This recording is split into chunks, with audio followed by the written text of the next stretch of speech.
नया मंदिर बनवाने की बड़ी महिमा है, प्राण प्रतिष्ठा की बड़ी महिमा है, लेकिन जर्जर मंदिरों का जीर्णोद्धार कराना ये उससे भी महिमा युक्त है। आपके घर के आसपास मंदिर हैं, वहाँ जाया करें, सूती कपड़ा अपने थैले में डाल के लेके जाओ, प्रतिमाओं को साफ करके आ जाओ।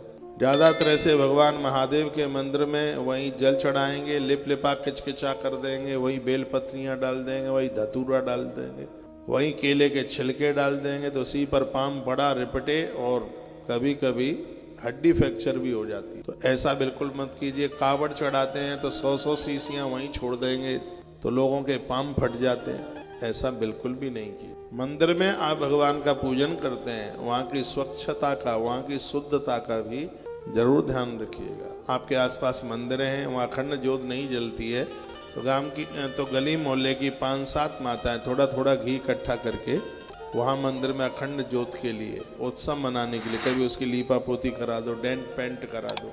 लिंग पुराण में इन सब चीज़ों की बड़ी महिमा का वर्णन किया गया है। ध्वजा फट गई है, ध्वजा मनोरथ का कार्य कर दो, कुछ ऐसा करो। आरती सुबह शाम होती है तब थोड़े चले जाया करो, प्रसाद की व्यवस्था कर दिया करो, तो पुजारी का भी मन लगा रहेगा।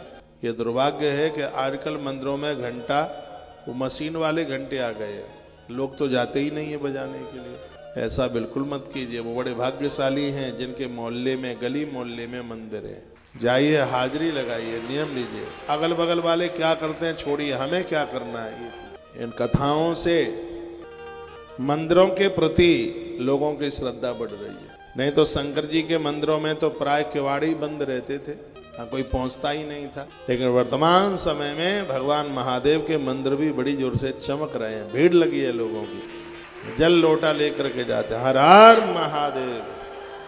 कोई भी मंदिर हो, हनुमान जी का, महादेव का, दुर्गा मैया का, कोई भी मंदिर हो, उनको साफ सुथरा करना, वहाँ के उत्सव मनाना, यह जवाबदारी है, जिम्मेदारी हमारी है। मुझे बड़ा अच्छा लगता है जब यहाँ से कथा शाम को छूटती है तो इस बट वृक्ष के नीचे कुछ माताएं जोत जला रही होती हैं, कुछ वंदन प्रणाम कर रही होती हैं, कुछ परिक्रमा कर रही होती हैं। तो इतनी सावधानी से जोत जलाइए कि बगल में जीजी खड़ी है, कहीं उसकी साड़ी न जल जाए साथ में। हाँ, नहीं तो आप अगरबत्ती धूप बत्ती में आप इतने जल्दी में होते हैं, कभी तो अपना ही कपड़ा जला लेते हैं, तो उसमें थोड़ी सावधानी बरतिएगा, ध्यान रखिए। वो तो हमने इतनी अनुमति नहीं रखी है, नहीं तो यहीं दिए जला जला करके सब चद्र बद्र जला करके रख देते, एक ही दिन में पूरा कर देते। वो तो इतना कंट्रोल रखा गया है, नहीं तो थोड़ी सी भी ढील अनुमति दे दी जाए तो बेलपत्र कहीं होता, पुराण कहीं होता और हम कहीं लुढ़क रहे होते। आपकी भावना में, आपकी भावुकता में ऐसा ही होता है। भगवान को प्रकट करें, थोड़ा अगल बगल वाले का भी तो ध्यान रखें, उसका भी थोड़ा ध्यान रखें। मंदिरों में ऐसा बड़ा होता है, और फिर माता अपने पर आ जाए तो मंदिर का पुजारी या 10 पुजारी आ जाए तो भी तो रोक के बता दें, दिया जलेगा तो जलेगा, फिर दिया रुकने वाला नहीं है। बगल वाला जो खड़ा है भले ही उसके गमछे में आग लग जाए, अरे दीदी की धोती भले ही जल जाए, दिया जलेगा तो जलेगा, उसको कोई रोकने वाला नहीं।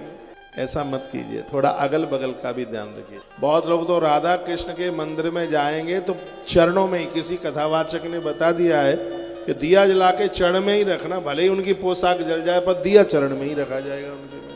हाँ, जब सूर्य भगवान को यहाँ अर्घ देते हैं, सूर्य भगवान वहां स्वीकार कर लेते हैं, तो प्रतिमा से थोड़ा दूर जला करके रखोगे, देवता तो भी दिए को स्वीकार कर लेंगे थोड़ा, वो तो वहीं रखेंगे बिल्कुल।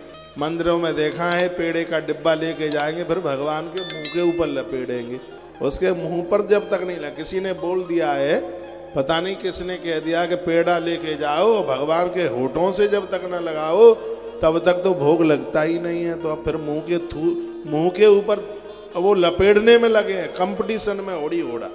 अरे भगवान तो आपकी भावना के भूखे, उन्हें तो आपकी भावना चाहिए। पदार्थ तो वो सबका सब आपके लिए रहता है, वो आपकी श्रद्धा को स्वीकार कर लेते हैं, वो अब आपकी भावना को स्वीकार कर लेते हैं। मंदिरों में साफ सुथरा होना चाहिए। इस समय उत्सव राम जी का मनाया जा रहा है, अपने गली मोहल्ले के सब मंदिरों को चमका दो, अपनी गली को चमका दो, घर के मंदिर को भी ठीक ठाक